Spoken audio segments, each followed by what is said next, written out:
double-ended shuriken, robari shuriken. These are secret tools, hidden tools. The only few examples of them. Why do I say hidden tools? Hidden tool is, if I'm throwing this at you, you clearly know, just like a rock, I'm throwing something at you. The best part of this is if I don't have them and you don't see them and I just keep talking to you, and then within simple action, one comes into the equation, that means so much more than something that is worn on the belt like a sword and dagger. You're already ready to deal with these two tools. The hidden tool you're not ready to deal with. Though within that stated, you're not going to bring it out to that forefront so often that you're not going to want to talk about it. 5/8 of an inch, 9 inches from point to point.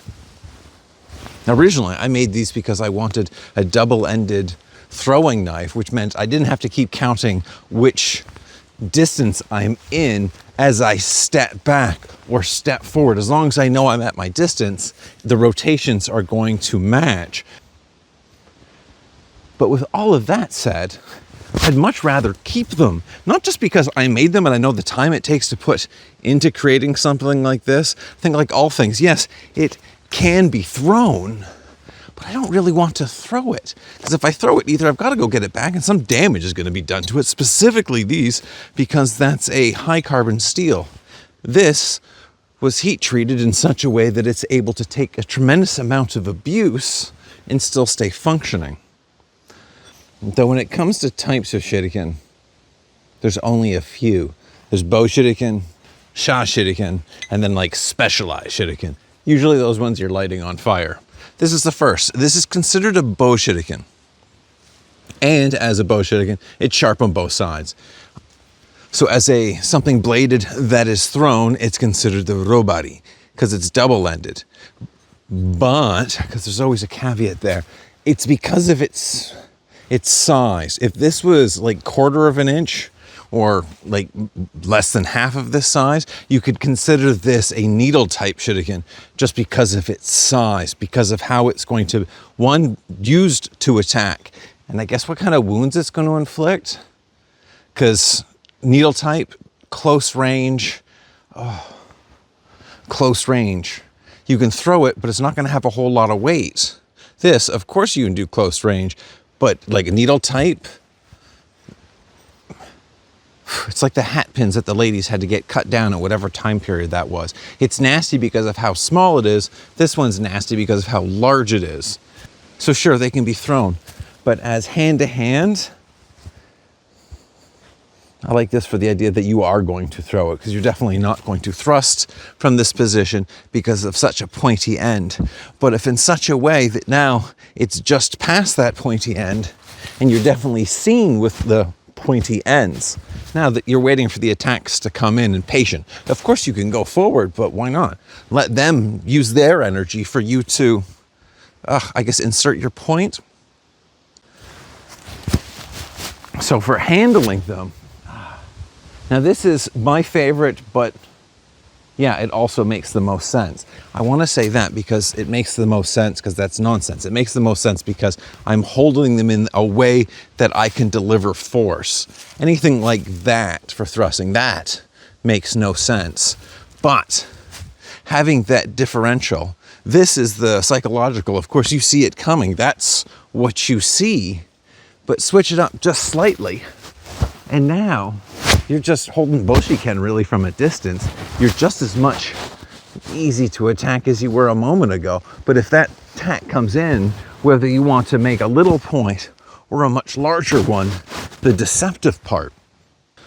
But to ramble upon that, when you go through the history books, when you go through the collections that we find, you see a lot of individual shuriken, which makes sense because it's what do we have remnants of.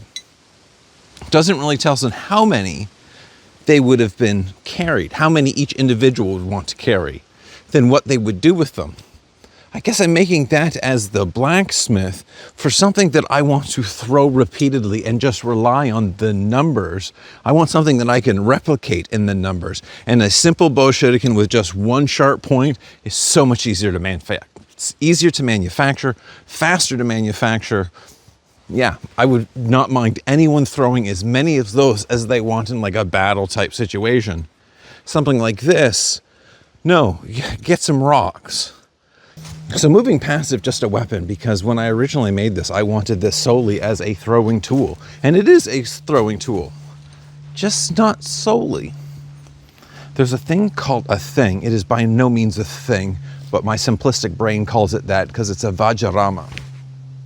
A Vajrayana, a weapon of Buddhism. The gods of Buddhism carry this tool. This tool, in like human terms, is a tool that you can't say it's going to provide enlightenment, but it definitely gives you something to question upon. And there's a center handle and there's two sides. The simplest form is just one on each side. Side note, it's technically representing this creature's tongue, which is some part crocodile, some part I don't remember properly. And within the modified ones, or the ones that grow with more power, you get different claws coming out to hold in what just eventually sculpts into looking more and more like a sword.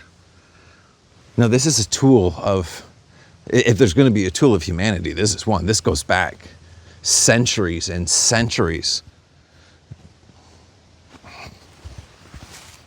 So as a tool of enlightenment for the Buddhists, for that wandering ninja that had to have the profession chosen and given into them, this would have been a quite accurate tool for them to have carried, not only just simply put for a spiritual enlightenment for their own personal practice, but as a self-defense tool. These things are great. I guess, like, full disclosure though, that means I kind of need to do a new double-ended throwing knife, because I feel, I don't want to throw those. I want something that is much simpler, that I would be more willing to let go of at that number. Now, with that said, I want to still be able to carry them. I'm thinking leather. I'm thinking something that can be worn on the shin, something that the shin protection would allow, because a lot of cases where you want to carry it on the body, it pokes. So specifically leather. The Makibishi one I'm working on can rely on having a lot of cotton with those additional layers and then pulling those layers apart. I get that added protection. I still think it's going to be lined with leather, but it does work just as cotton. In every case I've tried this with just cotton, no, it does not last well. It punctures right through, which then I guess leads me to the very last part of, like, oh, I got to choose my wording here. This is like flying spears. I'm going to go with flying spears. When I was inside with my target, I had to throw, how do you describe that? Just enough strength to get it to stay in the target without falling out. That with a full, it took me a fair amount of time just to pull it back out of the target. Okay, I was kind of dumb here. I got overexcited, and when I polished these, I polished it right up to 2000, but I made sure I put extra attention on making sure that all the edges were clean. Also makes it really sharp. Like, not enough that you can cut a string easily, but with just a couple back and forth, yeah, you can cut right through a string. I didn't think that one through. So when they're really stuck in the board, also, I do have video of this, that when they're stuck in the board, they're directly pointing at you. Also, there's nothing to gain leverage on, and what little you can gain leverage on, as I just said earlier, cuts you. So you have to use two hands and somehow your shoulder and use leverage to pull them out of the target. I much prefer single edge shuriken for target. I don't have to calculate. I've got my set stances. I know I'm not moving. In real life situation, not that I ever plan to be in one, yeah, something like this makes sense because I don't have to question that back and forth of which stance I'm on. But for just ease and safety, because if that rotation is off, which when I was starting with these, the rotation was off numerous times, do they ever bounce? They bounce. And happily, yes, in all cases, happened 3 times. 3 times.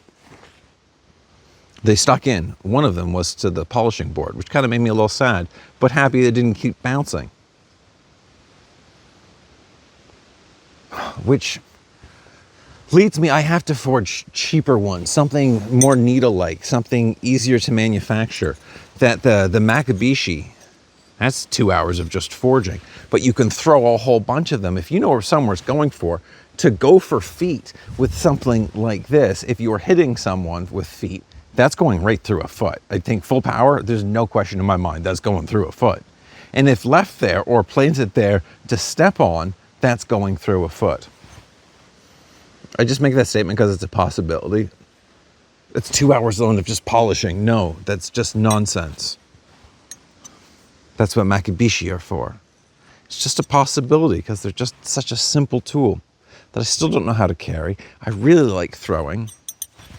And there's definitely a fear knowing that this is spring steel. And if I'm off a little bit, they're jumping right back at me.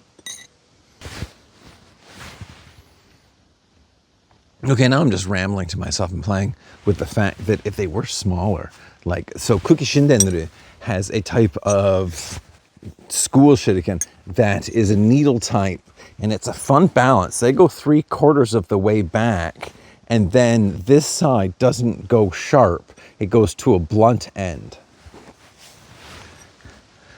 You can actually rest those in the palm of your hands for needle type. I'm just rambling about that for the moment because thinking of the next project, as these would work really well as a shin piece.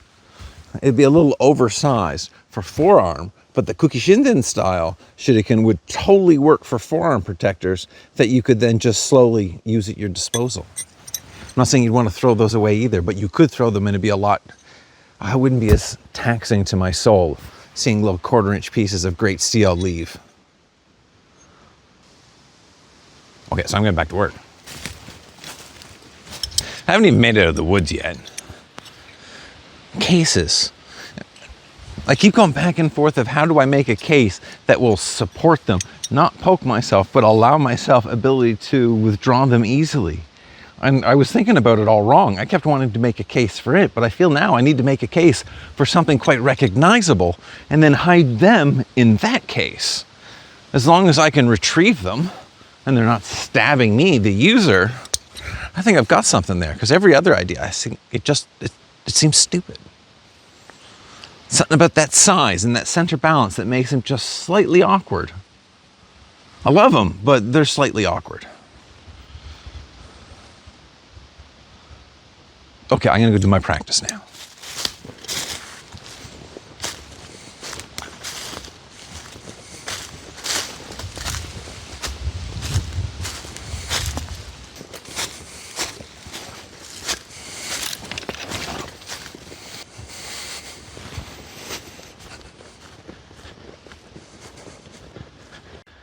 And in celebration, this is the first video that I have done with no drastic Band-Aid on. And I'm so happy to show. Like, look at this. How gorgeous is that heel?